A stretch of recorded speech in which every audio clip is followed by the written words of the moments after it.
একটা প্রশ্ন উত্থাপন করতে চাই, যেটা আমি আগের একটা সভাতে এখানে আমরা বিপ্লবী ওয়ার্কার্স পার্টি আয়োজিত আলোচনা সভায় আমরা বলেছিলাম, বাণিজ্য চুক্তি নিয়ে এই সরকার তারা যে অবস্থানে তারা আছেন, এটা তারা 12 তারিখে নির্বাচন হয়েছে, 9 ফেব্রুয়ারি বাণিজ্য চুক্তি হয়েছে।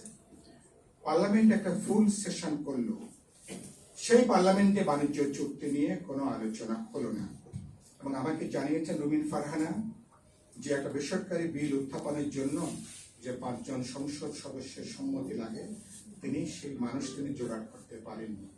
তিনি অনেকটা নোট অফ কি বলে না না না তিনি পয়েন্ট অফ অর্ডারে দাঁড়িয়ে কথা বলতে যে তিনি বাণিজ্য চুক্তির কথাটা বললেন, কিন্তু এটা কোনো আলোচনা হয়নি। এবং আপনারা ডক্টর মোয়াজ্জেম এখানে আমাদের আলোচনায় ছিলেন, এবং আপনারা যারা ইতিমধ্যে যারা জেনেছেন, সম্ভবত আমাদের ইতিহাসের সবচেয়ে খারাপ চুক্তি, সবচেয়ে বাজে চুক্তি হচ্ছে মার্কিন যুক্তরাষ্ট্রের সাথে স্বাক্ষরিত বাণিজ্য চুক্তি। এটা পার্লামেন্টে আলোচনা হওয়া দরকার।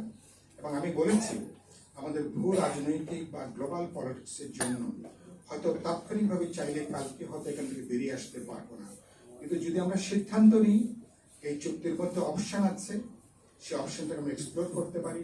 মালয়েশিয়া বেরিয়ে আসছে, ভারত স্থগিত রেখেছে, মার্কিন যুক্তরাষ্ট্রের উচ্চ আদালতের চুক্তির ব্যাপারে একটা রায় হয়েছে।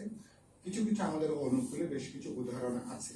সরকার চাইলে পার্লামেন্টে আলোচনা করে, সকল বিরোধী দল বাইরের দলগুলোকে আলোচনা করে, তারা ঐক্যবদ্ধ করে একটা ন্যাশনাল কনসেনসাস বিল্ড আপ করে এই চুক্তি থেকে সরকার বেরিয়ে আসার উদ্যোগ গ্রহণ করতে পারে। এবং আমি বলেছি, দেশপ্রেমের পরীক্ষাতে 100-তে 100 পাওয়ার প্রশ্ন, দেশপ্রেমের পরীক্ষায় 99 নাম্বার পেলেও ফেল। এই পরীক্ষাতে বিএনপিকে 100-তে 100 পেতে, এবং এখানে 99 নাম্বার পেলেও কিন্তু 5 নম্বরটা দেওয়া যাবে না। এবং বিএনপির জন্য এটা বড় একটা অগ্নি পরীক্ষার মতন। আমি আশা করবো, যেটা আপনি বললেন, বিএনপির এবার তার তো জবাবদিহিতাটা মার্কিন যুক্তরাষ্ট্রের কাছে না, বিএনপির জবাবদিহিতা তার ভোটারের কাছে, দেশের 20 কোটি মানুষের কাছে, জনগণের কাছে, রাজনৈতিক দল এবং সমাজের সকল অংশের মানুষের কাছে। সেই জায়গা বিএনপি যদি মাথা সোজা করে দাঁড়াতে পারে, আমি বিশ্বাস করি সকল রাজনৈতিক দল, জনগণ বিএনপির এই অবস্থানটা তারা কিন্তু সমর্থন তারা ব্যক্ত করবেন, আসলে উদ্যোগ নেবেন। আমি নিয়ে কোনো আলোচনা হয়নি। শেষ কথা যেটা আমি বলবো সেটা হলো যে এবছর গঙ্গার পানি চুক্তির 12 ডিসেম্বর শেষ হবে। ডিসেম্বরের মধ্যে আমাদেরকে নতুন করে গঙ্গার পানি চুক্তি করতে হবে। তারা ইতিমধ্যে আমরা পদ্মার ব্যারেজ তৈরি করবার সরকার যে সিদ্ধান্ত নিয়েছেন, আমরা এটাকে খানিক ইতিবাচক হিসাবে বিবেচনা করে দেখতে চাই। কিন্তু গুরুত্বপূর্ণ হচ্ছে এ ব্যাপারে পরিবেশগত সমীক্ষার যে প্রশ্ন এসছে, এর নেতিবাচক অভিজ্ঞতা কি হতে পারে, এগুলো দেখার যে প্রশ্ন এসছে, এগুলো সরকারকে বিবেচনার মধ্যে নেওয়া দরকার। পাশাপাশি তিস্তা অববাহিকায় সেখানে পানি ব্যবস্থাপনার ব্যাপারে একটা সমন্বিত উদ্যোগ আমাদের নেওয়া দরকার।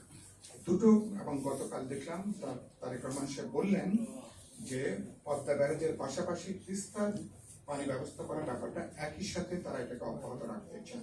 ভালো উদ্যোগ, কিন্তু একই সাথে ভারত থেকে আমাদের 54টা নদীর, আমাদের অফির নদীর পানি প্রবাহে আমাদের যে ন্যায্য হিস্যার প্রশ্ন, এই দাবিটাকে জোরে সোরে উত্থাপন করা দরকার।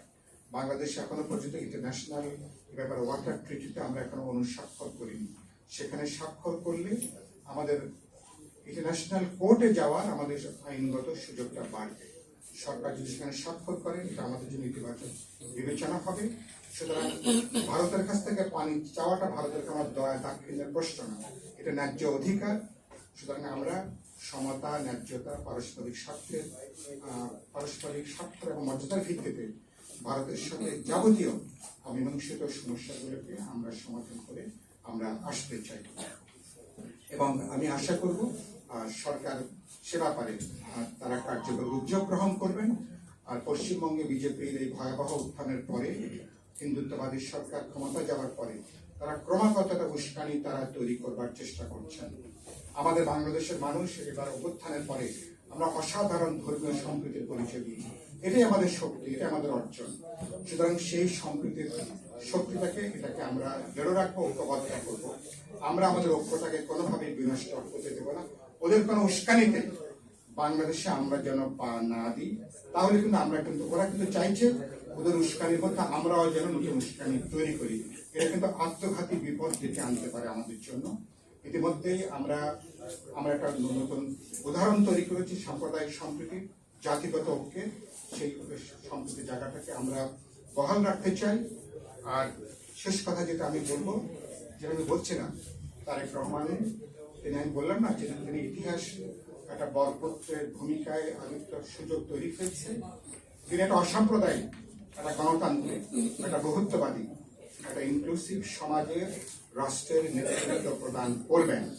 এই জায়গা থেকে যদি বিএনপি, তারেক রহমান যদি ভূমিকা পালন করতে পারেন, বাংলাদেশের সামনে ভবিষ্যৎ আছে, বাংলাদেশের সামনে এগিয়ে যাওয়ার মতো সম্ভাবনা আছে। নানা চ্যালেঞ্জ আছে, নানা বৈরিতা আছে ভেতরে বাইরে, কিন্তু আমি বিশ্বাস করি মানুষ শেষ পর্যন্ত মানুষ আপনার কাজ দেখতে চায়।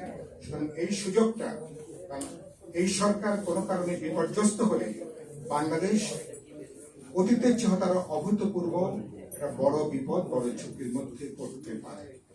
এবং আমি আমার এই কনসার্নটা ব্যক্ত করছি, আপনাদেরকে শুভেচ্ছা জানাই যে আমরা 3 মাস গেছে, 3 মাস মূল্যায়নের জন্য যথেষ্ট না, কিন্তু আমরা নাগরিকরা সরকারকে যৌক্তিক কাজে যেমন সমর্থন করব, সঠিক পদক্ষেপে সমর্থন করব।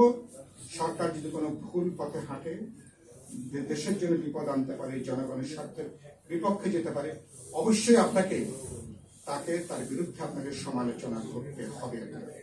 কারণ এই যে চীনের একজন বিখ্যাত উইচিয়াং বলছিলেন, সমালোচক হচ্ছে আপনার সবচেয়ে বড় বন্ধু। সুতরাং সেই সমালোচনাকে অবশ্যই গ্রহণ করবার আমি আশা করি মানসিকতা সরকারের থাকবে। এবং সমালোচক যদি সমালোচনা করতে না পারেন, তাহলে অতীতের মতো আবারও কিন্তু বিপদে পড়ার আমাদের কিন্তু ঝুঁকি থাকবে, আমি আশা করি। এবং এখানে জনগণের প্রতিরোধ শেষ পর্যন্ত বাংলাদেশকে রক্ষা করবে। মানুষের ঐক্য, আমাদের সংগঠিত শক্তি, জনগণের সম্মিলিত উজ্জ্বল এবং সম্মিলিত প্রতিরোধ গণতান্ত্রিক রাষ্ট্র পরিষদ। আপনারা যে যাত্রা শুরু করেছেন, আপনারা অসাধারণ গুরুত্বপূর্ণ বিষয় নিয়ে মাঝে মধ্যে আলোচনা করছেন, ঢাকাতে করছেন, বাইরে যাওয়ার চেষ্টা করছেন।